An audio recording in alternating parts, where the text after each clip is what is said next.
Hey everybody, we are back with another Audi issue. Now we are doing the A6 2.7T, and it's time for a transmission fluid and filter change, but we're also going to do the TransGo valve into the valve body in this car. And so got it up on the QuickJack here, as you can see. Let me flip this camera around. And we've got the fluid drained already, and it's actually really straightforward. Obviously you start by making sure you can get the fill plug out of the pan. And I'll show you this here in a bit. We've got the pan back on the car just to keep dust out at the moment while we have the TransGo valve in the freezer, and I'll explain that in a bit as well. But make sure you can get your fill plug out, and then open up the drain plug, make sure that opens, and obviously once you've got that, you're good to begin on this. Very, very straightforward, nothing in the way. Pretty easy to remove the pan. It's a bunch of T27, I believe, bits that hold the pan on, and a couple, I'll get you a list of what you need in the description. But we are kind of midway. We've got all the old fluid out. I've got the pan, I removed it and cleaned it out with just brake clean and some rags, and checked all the magnets in there, and nothing out of the ordinary there. You know, none of them are wearing very large sweaters, if you know what I mean. Anyhow, next step is going to come down to this TransGo valve installation, and this transmission is working just fine, but the whole point of it is, you know, there's basically a valve, like a piston in your valve body, and the factory setup is metal on metal. And so as these cars get a bunch of miles on them, they can start having kind of a slam shift, or, you know, harder shifts. This car actually does not have any of that issue. It runs and drives and shifts perfectly, as was the case with my S8 when I installed the TransGo valve in that. The point of the TransGo valve is it replaces that metal on metal with a valve that has custom O-rings, so then it slides nicer within the valve body, and it prevents those pressure spikes, which eventually can take out the drum, etc. So it's mostly just a preventative thing, and it's like when you're in there, and assuming your transmission doesn't have major issues already with shifting, then you can do the easy part of the install. And I'll kind of show some of these directions as we do this, but there's definite advantages to if the fact that your car already works okay, doing this as a preemptive thing just to prevent that wear, at least in my mind, makes some sense. And I know this is something that like on the S8 Trans, which is a little different than this one, obviously, I believe they use that same transmission in like Rovers and Jags, and a bunch of people in those communities have also used it, and I've seen some pretty good things there. So anyhow, like I said, I got the red car back. It's gonna be coming up soon for some more stuff as well, but for now, let's dig back in on this one and continue. Okay, so here we have the contents of the TransGo valve laid out. You see it does come with some instructions that walk you through the process and teach you where to put these long studs, which I actually have out in the garage still, but you take out 2 bolts here and then put in these long studs that you have to kind of make, cut the bolt head off and then make the end appear like that, and that helps hold the upper part of the front valve body in the car. And so then you go ahead and remove the rest of these and carefully take it off, and then if you see this edge here on the valve body, this is the plate that you end up taking off in order to get at the valve, which I believe is like right here. So that is spring loaded, so you obviously, there's I think four bolts on the end of this once it's apart, but you have to obviously keep tension on that, or these springs will launch the cover plate off. So anyhow, looking at the TransGo valve itself, this is obviously different than what the stock valve looks like. And if I get at this next page of their instructions here, you can kind of see, you know, here's how they describe the rings. So essentially you take these, what feel like plastic rings, these little new scarf cut rings, and I put those on here, and then I put these rings, these rubber O-rings, over it to help size it. And then I put this in the freezer. And effectively, you know, you want this to, you know, spend some time, get real cold, be in the freezer, and then it should slide right in when we go to do the actual assembly. So I'm going to go ahead and put these scarf rings on along with the O-rings on top, and I do need to grab a little assembly lube before I do this. They recommend doing that, but like you can see here on the directions, pretty straightforward. Also in the kit you'll notice there's a spring, and this is a spacer that comes into play a little later on here. So you can see the original valve and spring look. The new valve goes in with the spring and then the spacer. So slightly different setup, but this helps reduce the pressure spikes, which can take out the, I think it's the A drum in the transmission. So anyhow, that's the box that it comes in. Part number right there. So there you go. Now, I'm gonna get that done. We'll go back to the car. And here you can see what the assembled valve should look like. We have the scarf rings underneath these rubber O-rings, and this now goes into the freezer. And this assembly will basically sit like this until it's time to install, and then I'll remove these rubber O-rings. So essentially, we're done with this part of it until we need to swap with the valve and the valve body. So one thing I forgot to mention, these are the two screws that they give you with the TransGo valve, and they say to cut the heads off of them and then chamfer the ends. So that's a little annoying. It would be obviously a lot more convenient if they came that way, but now I get to cut the ends off of that and work on those, get those ready. This is effectively what holds the upper part of the front valve body in place when you remove the lower to replace the pistons. Okay, so we're back under the car, or more specifically, Ben is under the car. We just temporarily put the pan back on to keep stuff out of the transmission overnight, because you don't want things going through the valve body of your transmission. You want to keep that a clean space. So we're going to pull this pan back off, and then we're going to start removing the valve body. All right, and before you go pulling the valve body out, there's a wire loom on the one side that's kind of held in with these little metal clips. And you can see Ben is trying to loosen that and just kind of get it out of the way, but it's on the US driver side of the valve body. And yep, there, he's got it out of the loom, so that way we can get the valve body free without that interfering. Okay, our next step is going to be to remove this stud and this stud on the valve body and replace it with the custom made D-headed bolt, basically. Okay, we have the valve body out, and you can see there's a bunch of T40s and then T27s, the rest of which are in here. I gotta pull them all out. But this is the end plate that we now have to remove, but you want to keep pressure on this because it is obviously spring loaded. I'm gonna get to a cleaner space here and then we'll rejoin with the video. So also we cleaned up the oil pan. You'll see you got your magnets in here. A little bit of material on these is normal, as long as they don't look like they're wearing big, huge, fuzzy sweaters.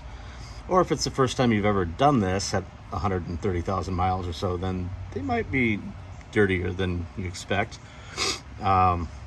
Also cleaned up the mating surface, really good for the new gasket. And a little tidbit would be to stick some zip ties through the gasket at various points here that you can then cut out when you're putting it on the car. But this will help hold it in place, obviously, and prevent a lot of frustration. So do that quick, this will be ready to go, and then keep your valve you know, basically your valve body covered. We're gonna start work on that, but we don't want anything getting in there. So I'm gonna move to a clean spot for that, and we're gonna start on that. Okay, we got the valve body out of the car under a couple towels here just to kind of keep everything clean. These are brand new. I'm not using old nasty towels for this, but the valve we're going after is the one basically, if we look on the top side here, you can see it right here. So this is the one that's going to get replaced with the TransGo valve. But keep in mind, this is a spring-loaded plate. So as it comes apart, you're going to want to have a good thumb on that to make sure it doesn't fly off and impale you. All right, so as you can see, we just got that plate off. It is indeed spring-loaded with a fair amount of tension, so be ready for that. And I was just able to hold it with a thumb, and it just popped open. But now, you can see we got our valves and everything in here that want to just kind of pop out. So we're going to kind of keep those lined up when we put it all back together. But this should be the one we're going to go for here. And I've got my TransGo valve sized and in the freezer, so I just sent Ben to go grab that. And now we simply pull this one out, slide the TransGo valve in, and away we go. Start reassembly.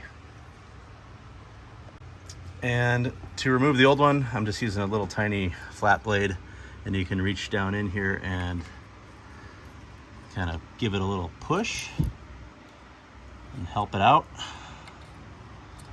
You can see it starts going. I gotta move our big spring out of here, and now I can effectively grab the end of it and pull it out. So let me get this one out, and then we're gonna put the TransGo back in. All right, did that off camera, but it was actually super easy. It came out of the freezer. You have to take your sizing rings off, which I showed you in the previous step. Slipped right in, put your spacer in with the spring. So that is in here. So now I'm ready to reassemble.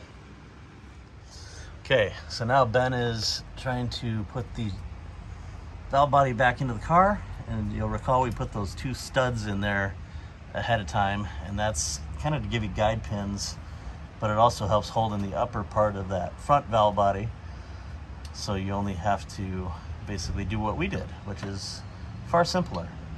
So it looks like he's got it in progress, and it's just a matter of starting to put bolts back in once he gets it in and gets the harness in place. And mentioned we have the T40s, the T27s, and then there's this bracket on the US driver's side which holds that wiring harness loom. All right, we are back under the car. We have the valve body back in. Ben is now just using a, just hand snugging these.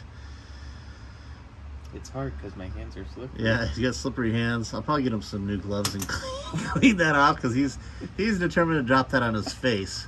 He's already dropped it a few times. So it's just kind of slow. We just want to make sure they all thread in properly, and going around kind of round robin here to make sure. Yeah, we'll cut this out and rejoin you here once we get this figured out. So now we've got all the bolts in, and Ben is using a little torque wrench to do 8 Newton meters for all the valve body attachment here. So we're just going to go around and do all the, what were they, 27s and... These are 27s. 27s and then 40s? Yep. So all of those to 8 Newton meters, and then we're going to put the new trans filter back in.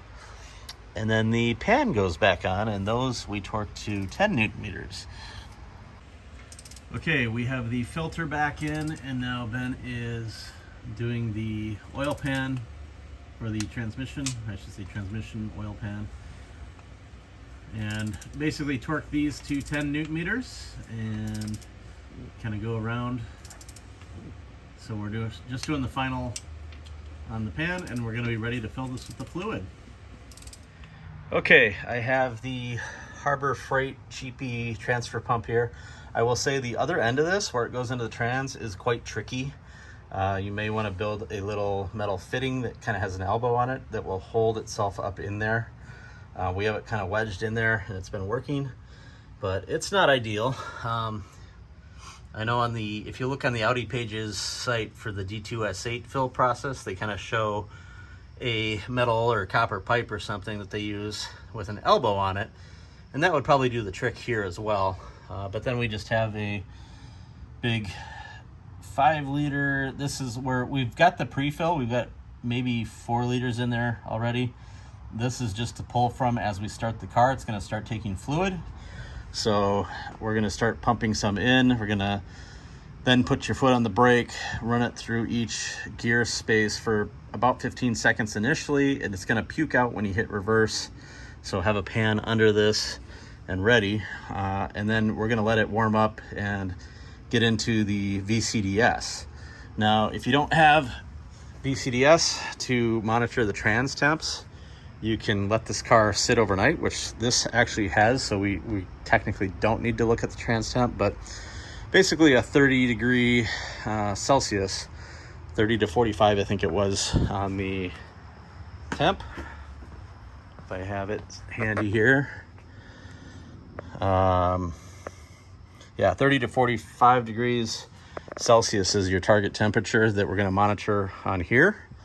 And then we're going to run through our gears again for another 30 seconds and keep filling it until it just starts to kind of dribble out, you know, because we want to make sure it gets through everything. At that point, we basically are good to go. Okay, so in VCDS, we're going to go into the transmission options number 2 and then measuring blocks. And okay, so measuring blocks group 4, you will see you have transmission temperature. So there's our fluid temp. And we need that to be at least 30 degrees Celsius. So we gotta let this car warm up a little bit. I'm gonna pump a little bit of fluid in right now, just now that it's running, just to make sure we're topped up. And then we're gonna run through the gears for about 15 seconds in each gear. Okay, I'm back in the car and we're at 29 degrees, so we're getting close to our target temp. I'll probably wait for like 35. Pumped more fluid in, and because we had the whole valve body apart and we had this transmission, you know, we put the pan back on so we didn't get any contaminants into the pan overnight, but we lost more fluid than you would probably during a normal change, and so we're probably 7 quarts in or 7 liters in at this point. Yeah, liters, not quarts.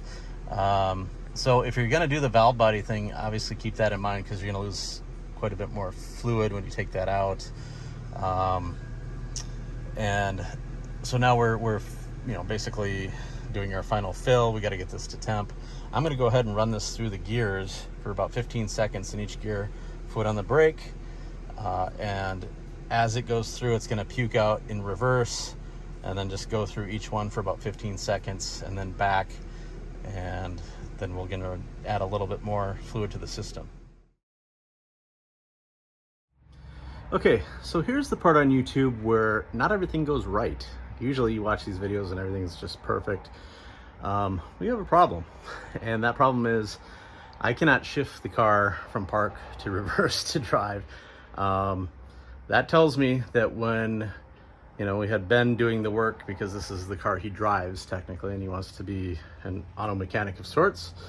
So he put it back in, and it seemed like there's the little ear where the shift link, you know, makes contact, and it seemed to snap in and be okay, but clearly there was something not right in that spot. So we need to take the pan off again, which means draining the fluid again. So I have to get my receiver pan all squeaky clean, try to reclaim this fluid, and then pull the filter, and we'll see if we have to take that whole valve body out. I'm hoping it's just a matter of adjusting where that shift linkage is, and we'll see. But we'll report back on that once we have the chance. Right now, unfortunately, I have to leave town, so this might be to be continued in part 2. So stay tuned, we'll keep you posted. Okay, we're under the car. We have dropped the pan again to deal with our shifting issue, and now you can see where we are here. I'll let Ben talk you through it. So there's this little plastic thing here, and it's got this little nub up top. And the issue we had was this nub was rotated and pinned backwards against this little valley right here. Yep. And we just had to rotate it so it goes in this track here. So in order for it to shift, it's got to be in this track. It can't be over here or pinned back here where we were. This track is what allows it to shift. Yep. So it's got to be flush and smooth there, right? Yep. All right. Okay, so I've had the car running. It's actually a really hot day, so we got up to temp pretty quick.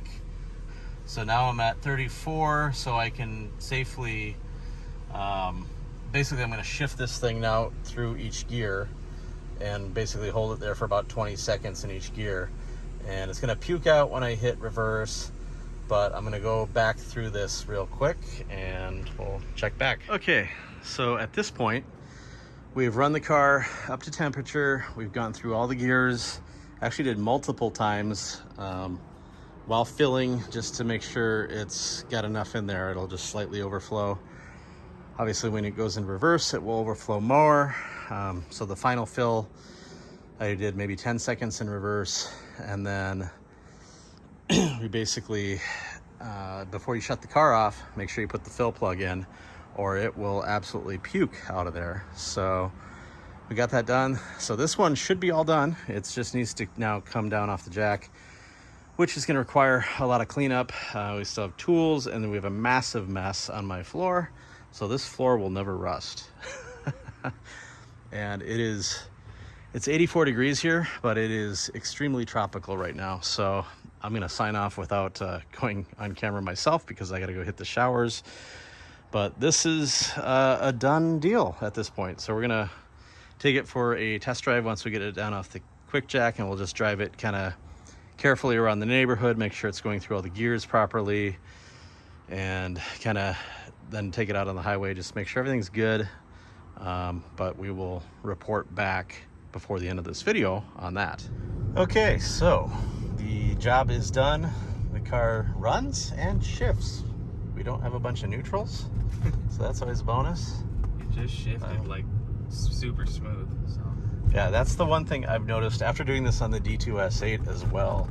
The shifting seems a little smoother than before, which how much of that is down to the fresh fluid and filter versus the TransGo valve, I'm not sure, but it definitely makes a difference. And I will say the S8 we did the TransGo valve in years ago, and the car has stayed the same, you know, shifting nice, no issues. But I think this one is good, and Ben's test driving right now, and he seems to approve. Yeah? I approve. And we also did a brake fluid flush, which is an important thing to do every once in a while. Thankfully, this car looks like it was really well maintained, and the brake fluid wasn't terribly dirty. So we just gave it some fresh stuff, and we're sending it right now. So thanks for watching, and we'll see you next time.